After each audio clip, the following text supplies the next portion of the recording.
আরজিকর কাণ্ডে ধৃত civic volunteer Sanjay Roy ঘনিষ্ঠ এএসআই ফের সিজিও কমপ্লেক্সে।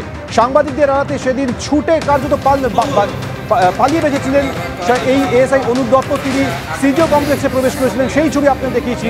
সেই অনুপ দত্ত এএসআইকে আজ ফের ডেকে পাঠায় সিবিআই গোয়েন্দারা, তিনি সিজিও কমপ্লেক্সে এলেন।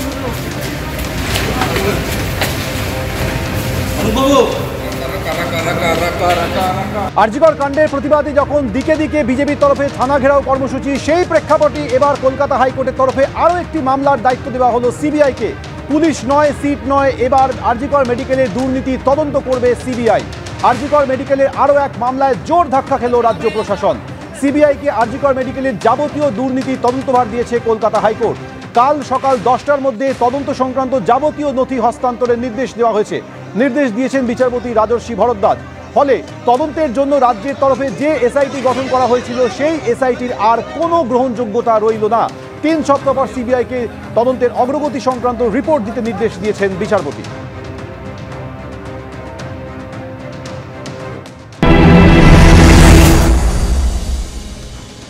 সরকারের আরেকটা দুর্নীতি ঢাকার অভিপ্রায় ছিল।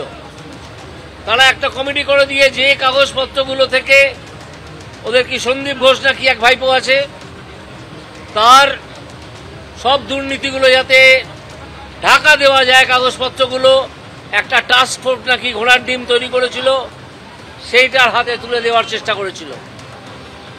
সেইটাতে বাধা পেল আজ, এবং এই কাগজপত্র সিবিআই নেবে। সিবিআই থেকে যেহেতু আর্থিক দুর্নীতি, ইডিও নিতে পারে।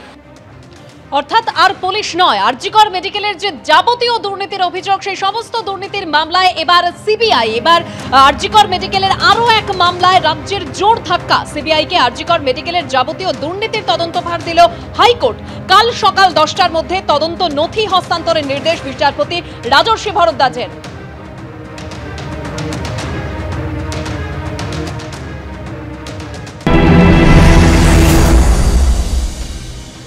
আমরা স্বাগত জানাচ্ছি। হাইকোর্ট নির্দেশ দিয়েছে একটুক্ষণ আগে যে এই এসআইটি এখতিয়ার চলে গেল। সিবিআই যে তদন্ত করছে, আমরা এটাই চেয়েছিলাম, সত্যে উপনীত হওয়ার জন্য এবং গভীরে যাওয়ার জন্য। এই আলাদা আলাদা যে তদন্ত করছে, তা সিবিআই নিজেও বলেছে তাতে অসুবিধা হচ্ছে, তাহলে সবটা সিবিআই তদন্ত করবে। আবার সিবিআইও তদন্ত করা মানে 20 বার জলে চলে যেতে পারে, কারণ এই সবটা একটা এস্টাবলিশমেন্ট এবং সিবিআই একটা পার্ট অফ দ্যাট এস্টাবলিশমেন্ট। এটা তদন্তের প্রক্রিয়া, এখানে আলাদা করে কোনো মন্তব্য করব না।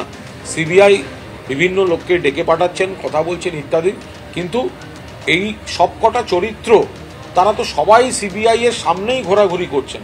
তাহলে এটা সলভ করতে কেন এত দেরি হচ্ছে, আমাদের প্রশ্ন তো সেটাই।